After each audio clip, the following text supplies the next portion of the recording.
সন্তানের মঙ্গল কামনার জন্য আমরা মহিলারা বা মায়েরা নীল ষষ্ঠী পালন করে থাকি। নীল পূজার দিন দেবাদিদেব মহাদেব এবং মাতা পার্বতীর আরাধনা করা হয়। চৈত্র সংক্রান্তির চড়কের আগের দিন নীল ষষ্ঠীর ব্রত পালন আমরা করে থাকি। নীলকণ্ঠ এবং নীলাবতী অর্থাৎ দেবাদিদেব মহাদেব এবং মাতা পার্বতী কেন্দ্রিক লোক উৎসব হল নীল ষষ্ঠী।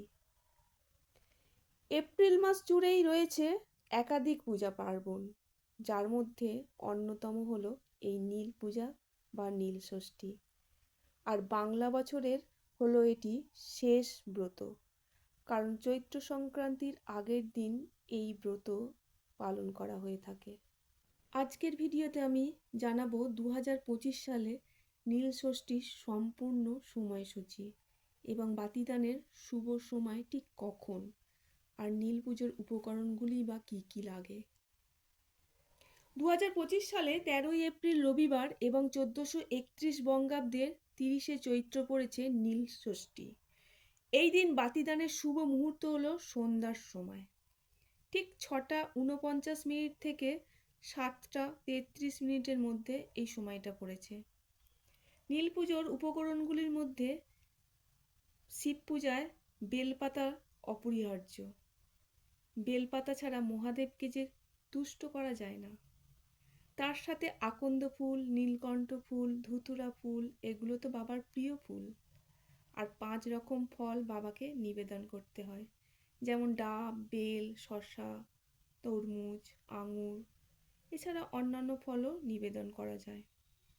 আর পুজোর জন্য দুধ, দই, ঘি, মধু, গঙ্গা জল এগুলো দিয়ে বাবার অভিষেক পালন করতে হয়। এই দিন সন্ধ্যাবেলায় বাবাকে পুজো দিয়ে উপবাস ভঙ্গ করতে হয়, সারা দিন নির্জলা থাকতে হয়।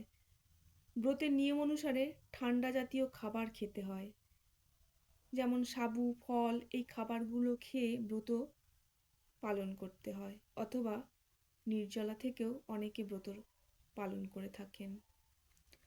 অনেকেই সন্তান লাভের জন্য এই ব্রত পালন করে থাকেন।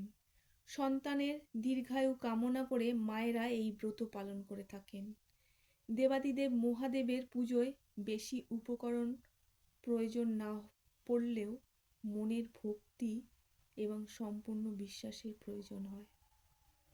দেবাদিদেব মহাদেবের পুজোয় কোনো মন্ত্র না জানলেও ভক্তি দিয়ে, ভালোবাসা দিয়ে বাবার মাথায় জল ঢাললেই বাবা সন্তুষ্ট হয়।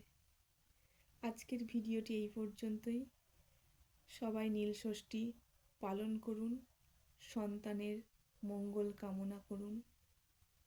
জয় ভোলে বাবার জয়। সবাই ভালো থাকুন, সুস্থ থাকুন।